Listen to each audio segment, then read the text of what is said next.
Hey everybody, welcome back to Zippy Industries. Got a few special things to show you today, so let's get to it. Damn it. First thing is, we bought an English wheel. This is the Eastwood Elite. It is their large frame, is what they call it. I paid for this. They had a sale. I think they do like the Harbor Freight thing where they put it on sale, but it's like the normal price. Whatever. I've been wanting to get an English wheel for years. I can't afford the cast iron ones because they're insanely expensive. And this one is just big enough to where I can get in trouble. So, weighs like 300 pounds or so they say. So moving it is not fun. But as you see, we got to build some stuff for it. So there's some feet to go on there. There is no stand that comes with it. So I think what we're going to do is actually use our wooden little cart here. That thing is pretty much the dimensions that we need, coincidentally enough. So I think we're going to do that. I still need to unbox all the stuff. The lower anvils and all the other stuff are still in the boxes. So I gotta get those out. I gotta put the feet on because I don't know how wide this thing is. But let's go over some other things in the shop currently. For starters, newest project. All right, so if you've seen the shorts, you have already seen this thing, or part of it anyway. We got us a 69 Genny shovel. It has the matching transmission. It's titled, all the other stuff. It has a belt drive. We drove 5 hours. We met a dude halfway. Picked up this thing. So he said it came from a running bike. Supposedly rebuilt, all the other stuff. Yeah, it leaks like fucking crazy. So, yeah, take with that what you want. You know, same old story. So, this is kind of where we're at. We have a frame. So, it was a stock frame. This is a stock swing arm frame. We went, I think it's roughly 4 up in the front. I need to measure it. I'll be perfectly honest, I didn't measure it. I actually think it's like 2 up. So we slugged it here. I bent these so they would match our stock cast neck. All right, so we used all the stock castings. All right, got the seat post casting here, and then we made our own hardtail. All right, we're using hardtail choppers, 48 plates in the back. This is actually the wheel off the cone shovel. More on that later. Still got to do a few things here. I got to make a cross brace here for the rear transmission mounts. And we got to do an upper bar here for our fender and oil tank mount. But the frame itself, it's all fully welded and it's ready to go. Like the welds need to be dressed, which we'll do that later because we're going to be welding some more stuff on this. So I didn't really want to waste a bunch of time dressing all the welds now when I'm going to tear it back apart and do them anyway. So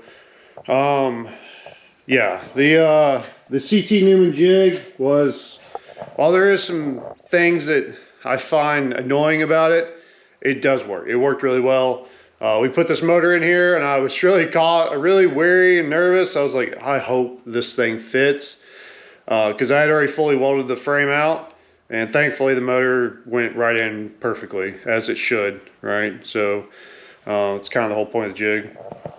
Our poor cone shovel is still sitting there, and I'm not robbing parts off of it, which, yeah, we know how that goes.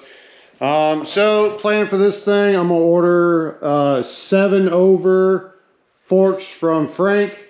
Forking by Frank's. It's not Frank anymore. They sold it to somebody else. Anyway, so we're gonna do that, and I think we're gonna run that front end, or our 41 millimeter that we had built for this guy. I think we're gonna run that on here, and I'm gonna see if these legs will work. All right. So I shaved some 41 millimeter legs. I took the taper out of them and straightened them out. We're gonna see if the drum spot matches on this as on the pinhead, which would be nice. But I think we're going to do that. Or we're going to run the wide glide. So we do have the wide glide. We do have the drum brake for the wide glide. It's a left side. So, and we do have star hub front and rear wheel for it. So lots of options, but we are going to go 7 over. That gives it a little bit of rake back on the whole frame. So it should, by the time we put pressure and stuff on it, it should sit fairly close to level. So that's good. Sportster, this fucking thing, it's done. So been riding it, put some miles on it. We got our new tank on. I built a brand new aluminum tank because our old one, the chain was hitting our relief. I didn't relief this enough on the other one, so it was slowly grinding away on it. It's been doing really well for the most part until this morning. Our Prism petcock here, it has one of the little stone filter deals on the inside, and it's clogged. Yeah, so it runs out of fuel now, so that's awesome. So got to pull the tank off, pull the petcock off, see what's going on. So the tank was rinsed out before, so I don't know if there's some debris that got in or what. I mean, that thing's been sitting around forever.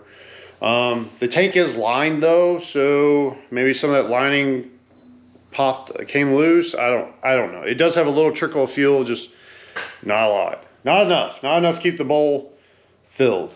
So this thing rides really well. So we finally got the Mikuni tuned. I think as well as we're going to. Plugs look good. Have the right jetting finally.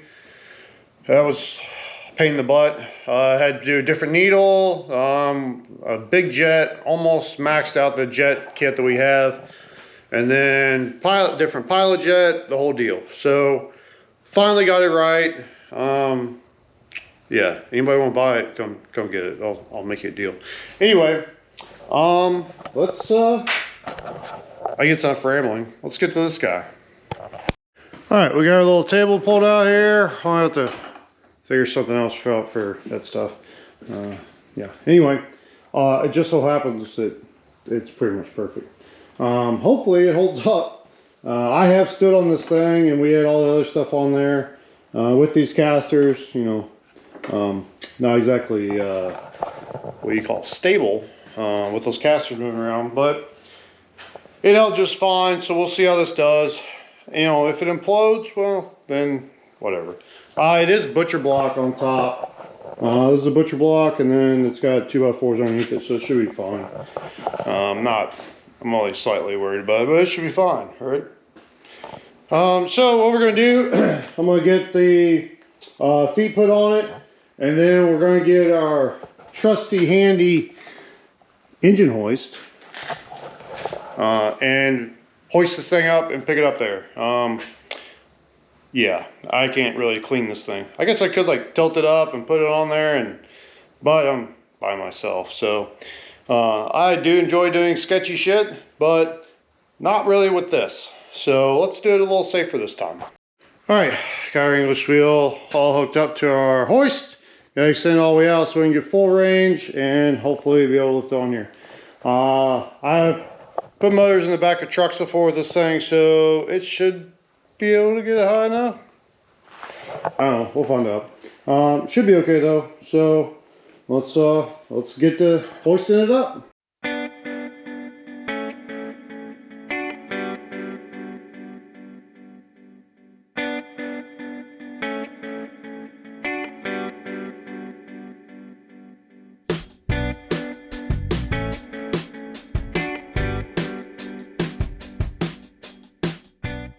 There we go. All right, so moves around pretty easily. All right, these casters are from Rockler. It's for their like workbench caster deals. So we can't collapse these. These flip up and then it'll drop. All right, it'll drop down the legs. So if we need to do that, I need to get some lag bolts or 3-bolt this. We'll probably just do lags, but I gotta get some, and then it's ready to go. So Got all of our lower anvils here. Got to put all that stuff on there. And y'all probably wondering, why the hell did you buy an English wheel? Well, for one, I've always wanted one, and I am 40, and why not? All right. Yeah, I'm not getting any younger. So, but the other reason is this bike. All right. I have big plans for this bike. So we're going to make the fender. We're going to do aluminum fender. We're going to polish it, and we need the English wheel to make said fender. We might make the tank kind of the split tanks like we did on the cone out of aluminum, or I might do a split coffin tank. We'll see. So that one's kind of up in the air, and I want to do aluminum oil tank.